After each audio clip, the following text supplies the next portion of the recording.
Hello friends, नमस्कार. मी doctor Aparna. Healthy life या YouTube चॅनलवर आपणा सर्वांचं खूप खूप स्वागत. सध्या व्हॅलेंटाईन वीक चालू आहे. त्या अनुषंगानं सध्या नातेसंबंधाचा आपल्या आरोग्यावर कसा परिणाम होतो ते आपण बघूया. आता व्हॅलेंटाईन डे म्हणजे फक्त प्रेम करायचं ते पती पत्नींनीच करायचं का? तर प्रेम ही भावना खूप व्यापक अशी आहे. प्रेम आई मुलामध्ये असतं, आई मुलीमध्ये असतं, सासू सुनेमध्ये असतं, बहिणी बहिणीमध्ये असतं, पती पत्नीमध्ये तर असतंच. तर असं अनेक प्रकारे प्रेम हे व्यक्त केलं जाऊ शकतं. अनेकांमध्ये अशी प्रेमभावना असू शकते. तर हे नातेसंबंध जर चांगले असतील तर आपलं शरीर, त्याच्या शरीरावर मनावर परिणाम होत असतात. त्याचे शारीरिक आणि मानसिक परिणाम होतात. ते परिणाम सकारात्मकसुद्धा असू शकतात आणि नकारात्मकसुद्धा असू शकतात. आता आपण आधी बघूया सकारात्मक परिणाम कसे असतात.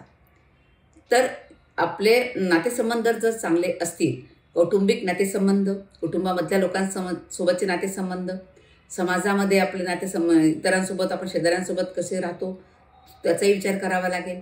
मग त्यांच्यासोबत आपण कसं राहतो या सगळ्याचा परिणाम आपल्या आरोग्यावर होत असतो.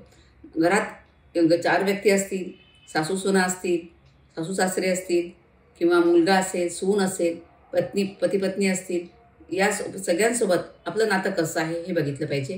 ते नातं जर चांगलं असेल तर मनावरचा ताण हा कमी होतो. ताण नसल्यामुळे नैराश्य येत नाही, डिप्रेशन येत नाही आणि झोपेच्या समस्या निर्माण होत नाही, पचनाच्या तक्रारी होत नाही. कारण ताणतणाव जर निर्माण झाले तर पचनाच्या तक्रारी होतात, मग ॲसिडिटीसारखे विकार उद्भवतात. हे जर ताणतणाव नसतील तर असे आजार होणारच नाहीत. हा पहिला सकारात्मक परिणाम होतो. त्यानंतर आपली रोगप्रतिकारशक्ती वाढते आणि मानसिक आरोग्य चांगलं राहतं. मानसिक आरोग्य चांगलं असणं खूप गरजेचं आहे. आजकाल शारीरिक आरोग्य म्हणजे मला कुठलीच गोळी नाही, चालू नाही, म्हणजे मी पूर्ण निरोगी आहे असं म्हणता येत नाही. तुमचं शारीरिक आरोग्यही तितकंच महत्त्वाचं आहे. तर शारीरिक आरोग्यसुद्धा तुमचं चांगलं असलं पाहिजे. त्यामुळे मग मानसिक आरोग्य चांगलं असेल तर मन शांत राहतं, चिडचिड होत नाही, आदळापट होत नाही आणि एकूणच घरात सुसंवाद साधले जातात. मग असे सकारात्मक परिणाम हे नातेसंबंध चांगले असले म्हणजे होतात आणि आपलं आयुष्यमान वाढतं.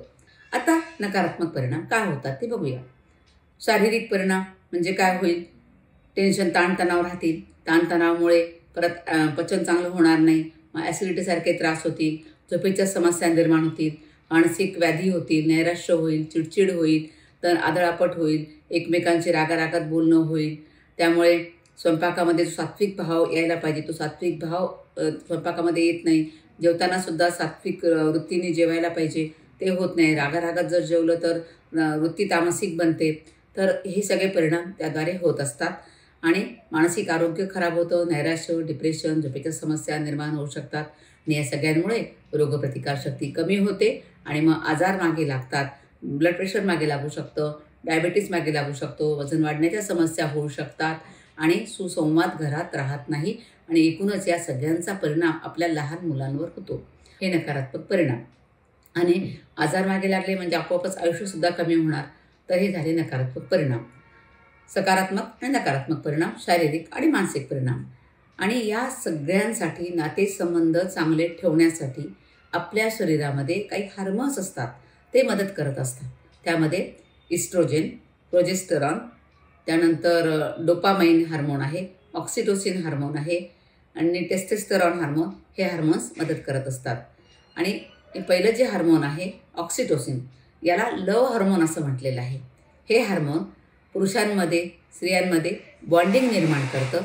एकमेकांबद्दल बॉन्डिंग या हार्मोनमुळे निर्माण होते. पुरुषांमध्ये, स्त्रींमध्येच नाही तर इतरांबद्दलही एकमेकांबद्दल बॉन्डिंग निर्माण होते, प्रेम भावना निर्माण होते या ऑक्सिटोसिन हार्मोनमुळे. हे ऑक्सिटोसिन हार्मोन सामाजिक संबंध दृढ करण्यासाठी उपयोगी ठरतं आणि लैंगिकदृष्ट्यासुद्धा हे हार्मोन उपयोगी आहे आणि बाळाला स्तनपान करण्यासाठी सुद्धा हे हार्मोन उपयोगी ठरतं आणि स्तन्यनिर्मिती चांगली होते आणि बाळामध्ये, आईमध्ये चांगलं बॉन्डिंग निर्माण होतं.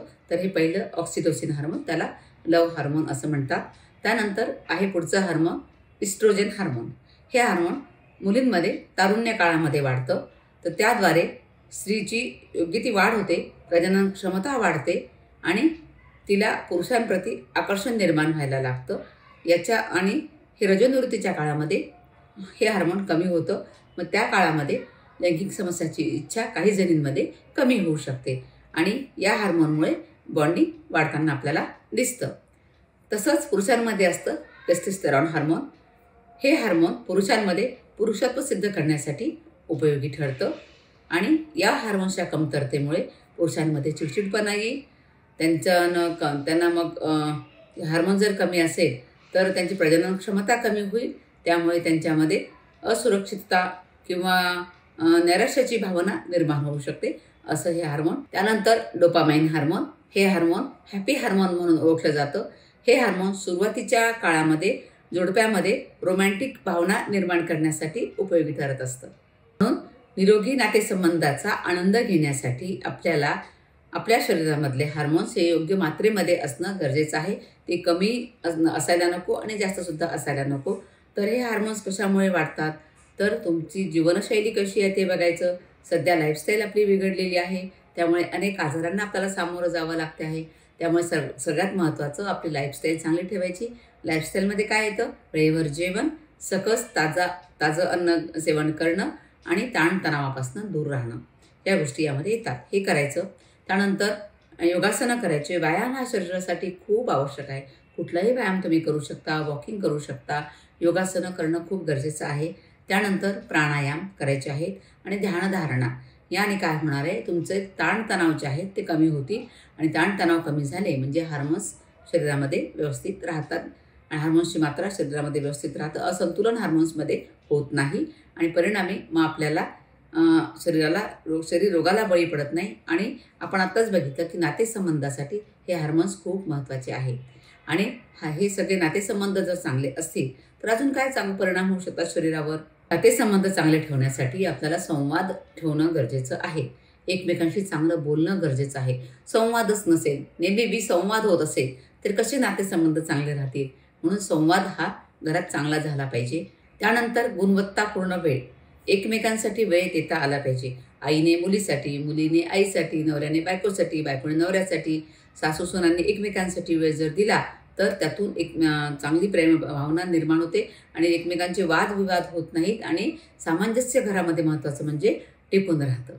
म्हणून प्रेम, नातेसंबंध आणि आरोग्य या तिघांची गुंतागुंत जर आपण होऊ दिली नाही तर आपलं नातेसंबंध हे चांगले राहू शकतात. माझा हा व्हिडिओ आपल्याला आवडला असेल तर जरूर लाईक करा, शेअर करा, कमेंट करा आणि माझं चॅनल सबस्क्राईब करायला विसरू नका. आणि तुम्हा सर्वांना व्हॅलेंटाईन डेच्या खूप खूप शुभेच्छा.